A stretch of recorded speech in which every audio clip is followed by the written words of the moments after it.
Muchísimas gracias, Héctor. Gracias por la invitación para poder dirigirme a ustedes y poder compartir. El tema que se me ha propuesto es el tema de la plurinacionalidad.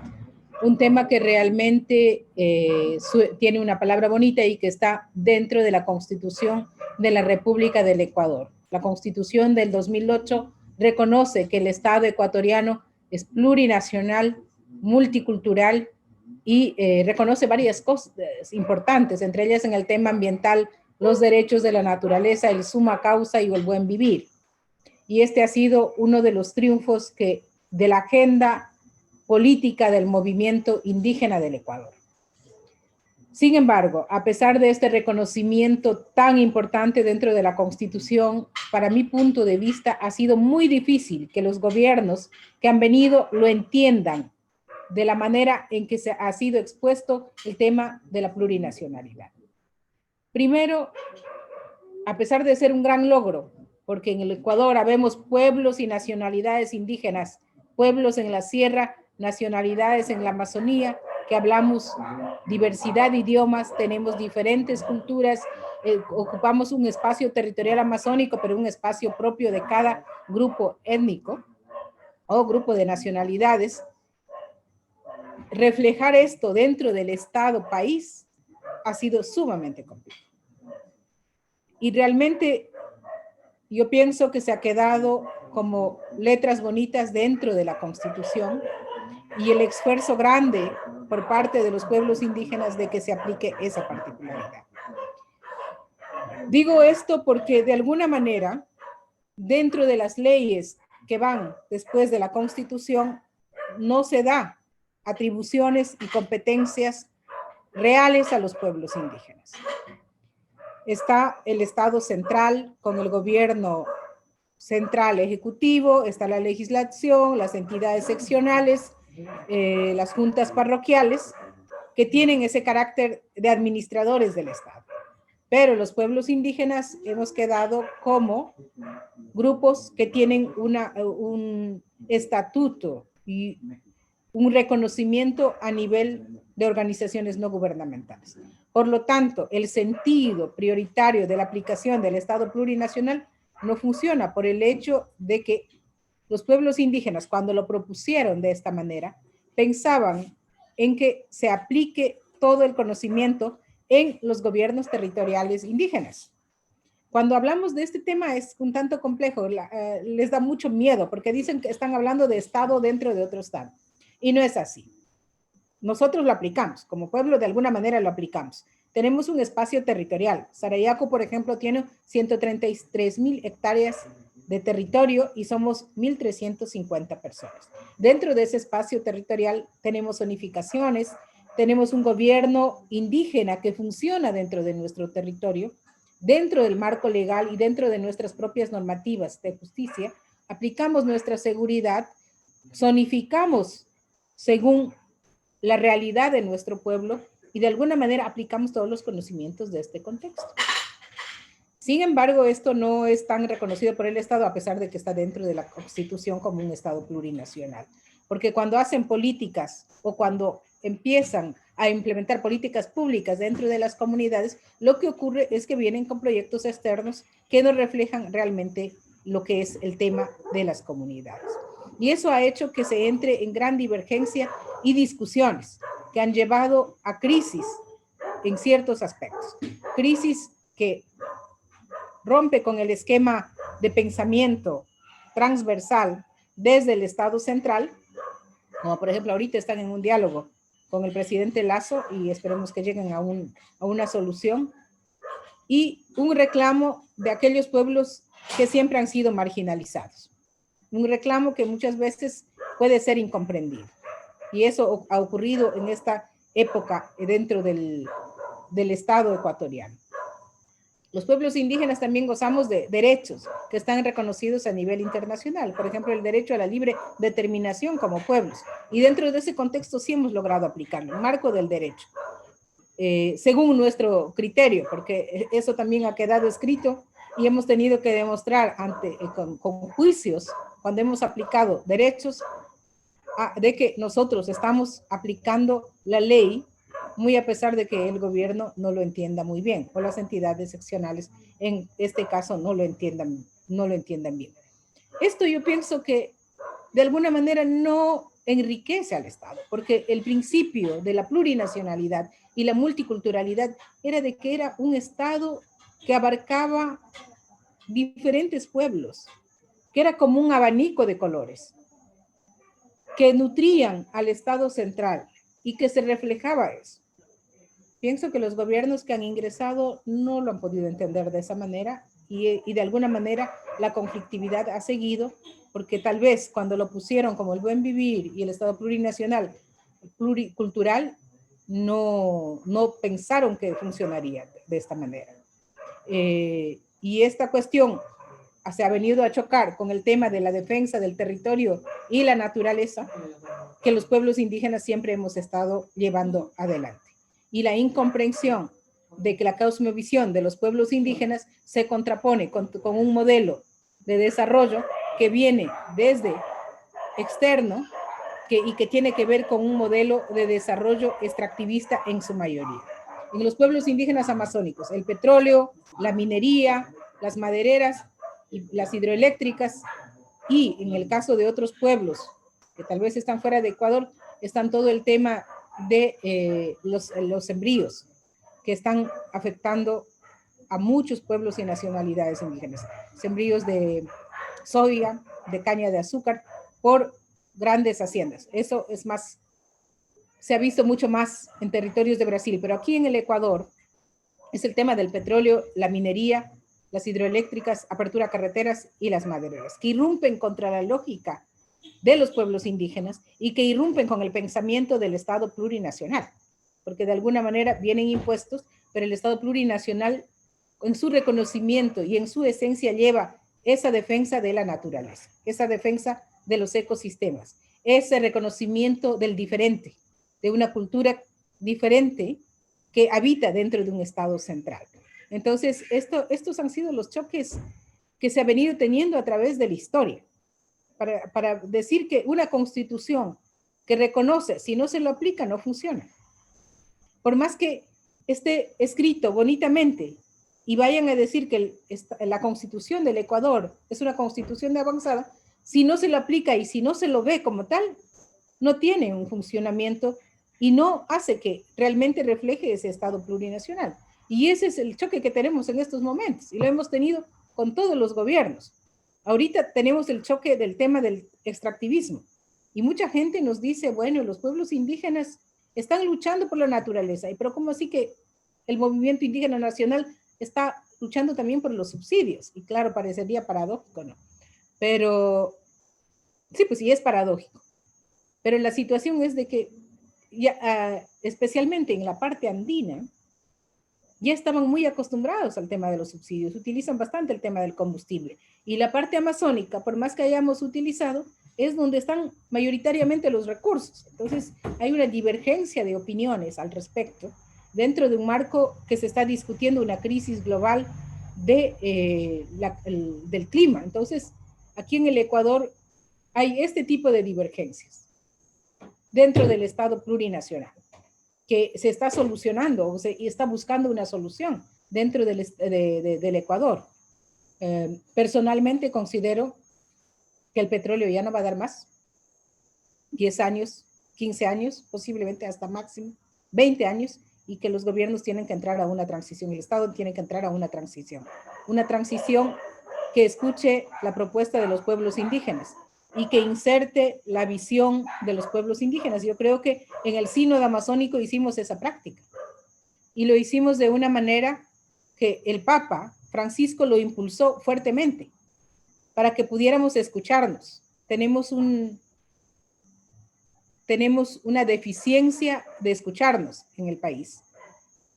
Cada uno quiere salir con su propio criterio y el gobierno y los central tampoco quiere escuchar la visión de los pueblos indígenas. Entonces, pueblos como Sarayaku lo hemos tratado de aplicar a nuestra manera.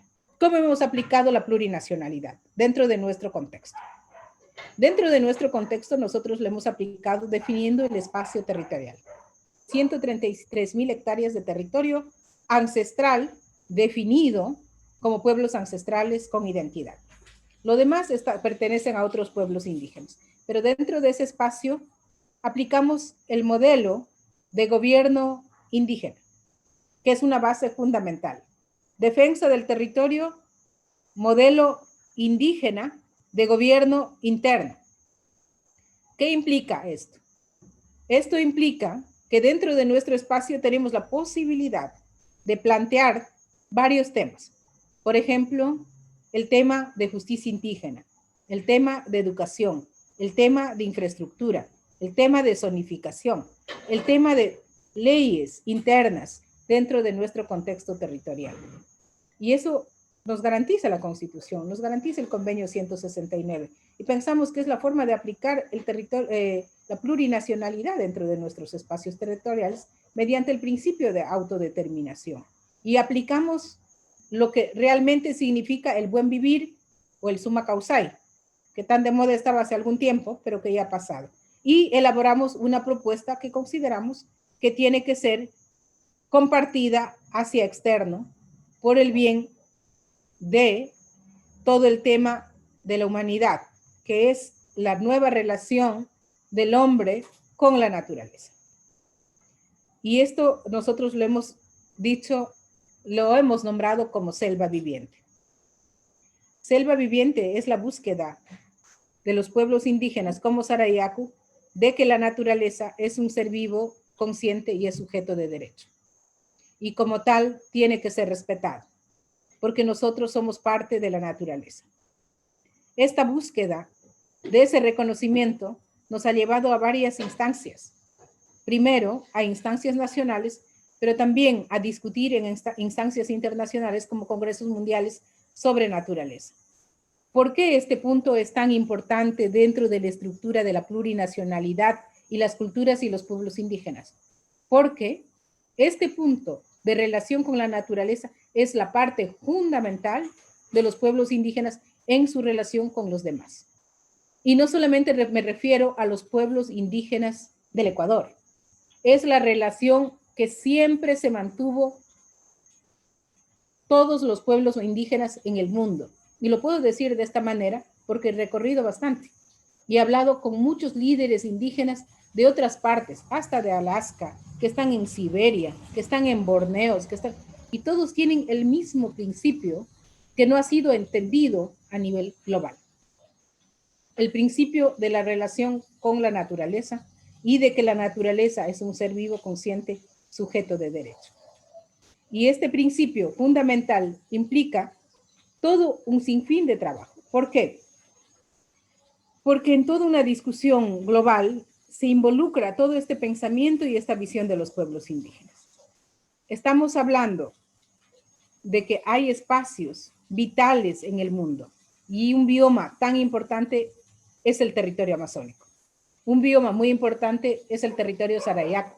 Posible, pero no es el único bioma. Tal vez en la Amazonía hay muchos y son bosques primarios donde se puede sentir el inicio de la vida, donde se puede sentir el oxígeno más puro, donde se puede sentir que la vida se regenera de tal manera que puede conectarse hacia otros espacios vitales que podrían estar en otras partes del mundo. Este ha sido el pensamiento más profundo de los pueblos indígenas. Este ha sido el conocimiento hasta lo más sagrado de los pueblos indígenas. Este ha sido el conocimiento que posiblemente el Creador nos dio, Dios nos dio, y que se depositó en los pueblos indígenas, porque nadie puede decir de dónde salió. Salió desde el pensamiento profundo, y es lo que queremos compartir dentro de un estado que no comprende y dentro de un mundo que no entiende.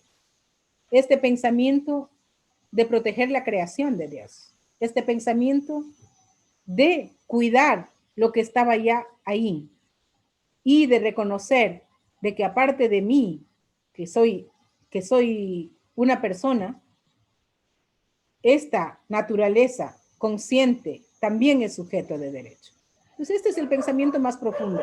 Si todos asumiríamos esto, empezando por los pueblos indígenas que lo han perdido, porque habrá pueblos que aceptaron, por ejemplo, todo el tema de extracción y todo, pero en alguna parte negaron es como haber negado ser indígena, esa parte, y lo compartimos con una sociedad que está perdida en este contexto, posiblemente encontremos soluciones a todo lo que está ocurriendo en el mundo.